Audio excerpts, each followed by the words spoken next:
Hillbilly Elegy, a memoir of a family and culture in crisis by J.D. Vance. J.D. Vance introduces himself not as someone who has accomplished extraordinary things, but as someone who has achieved something quite ordinary, yet increasingly rare for people from his background. He grew up poor in the Rust Belt, in an Ohio steel town called Middletown, with a family history marked by poverty and addiction. Vance's story isn't about exceptional achievements, but about understanding the struggles of the white working class in Appalachia and the Rust Belt. He was primarily raised by his grandparents. They didn't graduate high school, and few in his extended family attended college. J.D.'s summary will center on the group he calls Scots-Irish hillbillies, who are known for their loyalty and family dedication. He identifies strongly with this group and hopes to provide an inside look at their struggles with poverty, social isolation, and cultural decline. Vance's childhood summers were spent in Jackson, Kentucky, a small town in the Appalachian Mountains. It was a place of stark beauty and deep poverty, and it held his fondest memories.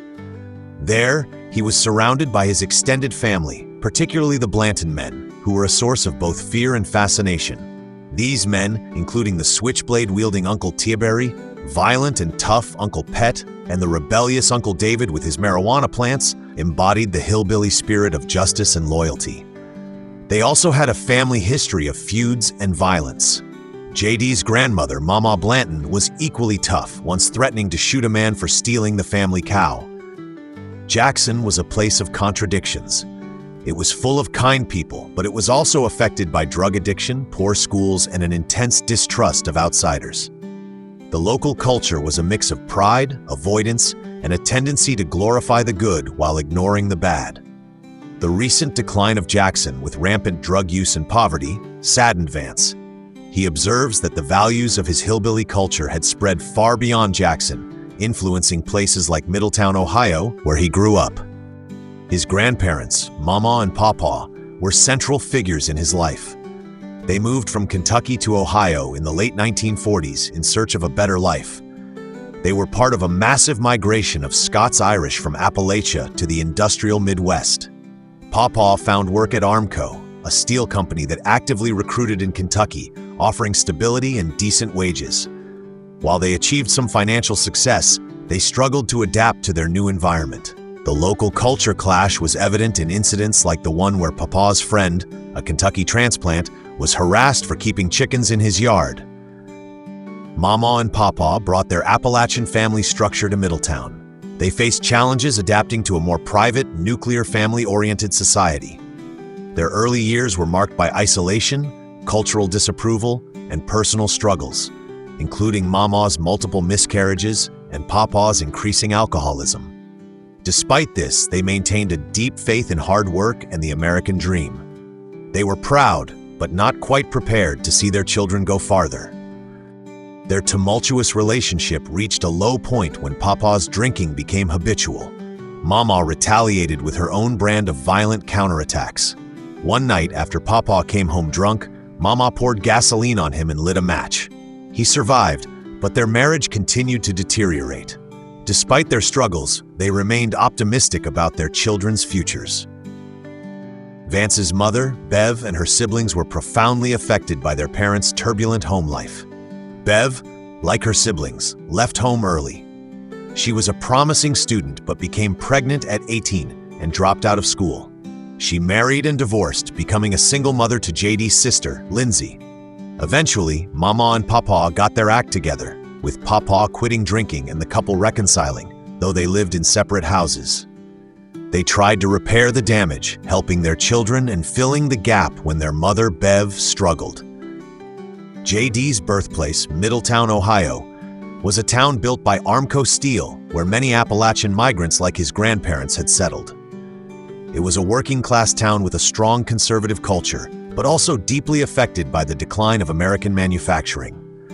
The downtown area had become a relic of past glory, with abandoned shops and boarded-up windows. Poverty was spreading, and social segregation was increasing. Growing up, J.D. and his friends saw Armco as a given, unaware of the economic shifts that were undermining their community. They aspired to white-collar careers but lacked the knowledge and expectations to pursue higher education effectively. A sense of fatalism permeated their environment, that success was for the lucky or the exceptionally talented. Hard work was talked about, but laziness and a lack of agency were common. J.D. learned the value of hard work from his papa, who taught him math and instilled in him a belief in the power of effort. When J.D. was 6, his father gave him up for adoption. His mother, Bev, remarried Bob Hamill, a man Mamaw disliked for his hillbilly ways. J.D. spent most of his time with Mamaw and Papaw. His childhood was a mix of love, stability from his grandparents, and exposure to football and education from his mother. J.D. was raised in the honor code common in hillbilly culture, learning to fight when necessary and to defend his family's honor. Around the age of 9, Mom and Bob moved to Preble County, a rural area far from Mamaw and Papaw. This was a difficult time for J.D. as the move isolated him from his support system. His parents' fights escalated and his grades began to slip. The constant instability took a toll on his physical and mental health. He started putting on weight and experienced frequent stomach aches. One day, Mom attempted suicide by crashing her car. This event led to the family moving back to Middletown, closer to Mamaw. However, Mom's behavior became increasingly erratic, and her partying, drinking, and relationships with various men created further instability. The most traumatic event occurred when, during a fight with J.D., Mom threatened to kill them both and tried to beat him. The police intervened, and Mom was arrested. J.D. lied in court to protect her, and from that day on, he lived primarily with Mamaw and Papaw. During a trip to California to visit his Uncle Jimmy, J.D. realized how different life outside of his community was. He began to understand the cultural divide between his hillbilly upbringing and the broader world. His older sister, Lindsay, was a constant source of support and stability. She was more adult than child, taking care of him when their mother was unable. J.D. developed a strong bond with his biological father, Don Bowman, after he re-entered his life. His father's deeply religious, serene home life contrasted sharply with the chaos of his mother's. He found a sense of belonging in his father's church, though he also recognized its insularity and tendency to promote mistrust of the outside world. In the fall after J.D. turned 13, Papaw died suddenly. This event profoundly impacted the family. At the funeral, J.D. spoke about how Papaw had been the best father anyone could ask for.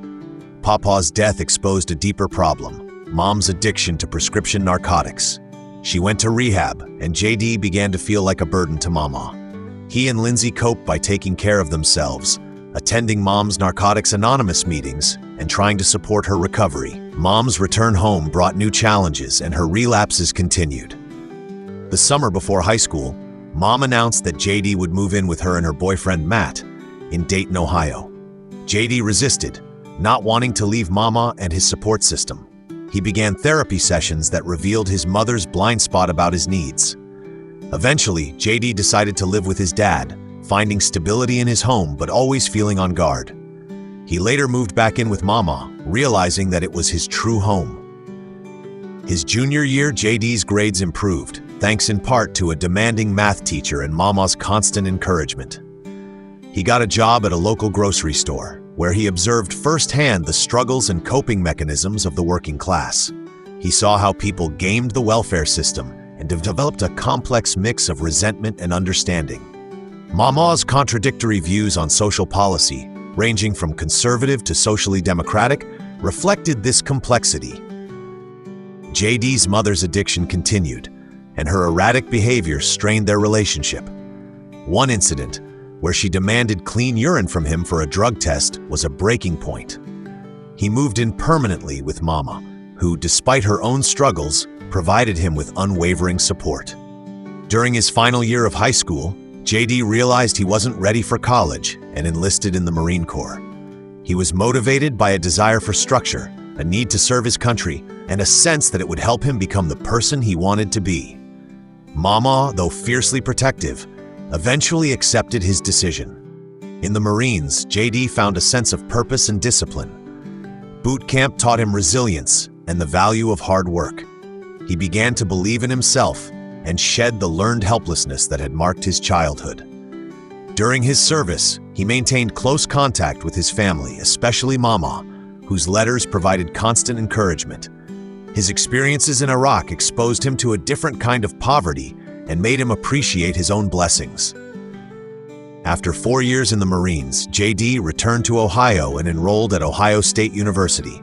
He found a supportive community and thrived academically. He worked multiple jobs to manage his finances and felt a sense of control he had never experienced before. During his second year, he started dating Usha, a classmate who helped him navigate the unfamiliar world of Yale.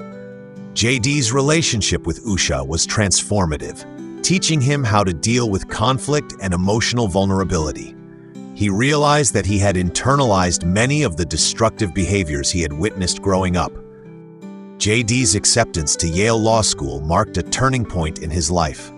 He felt like an outsider in this elite environment, grappling with feelings of inadequacy and cultural differences.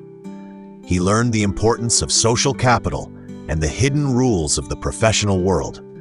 His experiences at Yale deepened his understanding of the divide between his working-class background and the upper-middle-class world he was now entering. Throughout law school, JD maintained close ties with his family. He struggled with balancing his new life and the emotional baggage of his past. His relationship with Usha forced him to confront his own tendencies toward conflict avoidance and anger. As graduation approached, JD began to reflect on the broader issues facing his community. He realized that while policy solutions were important, the deeper problems of family, faith, and culture required a different kind of response. He saw a pervasive sense of pessimism and detachment among the white working class, a loss of faith in the American dream, and a tendency to blame external forces for their struggles.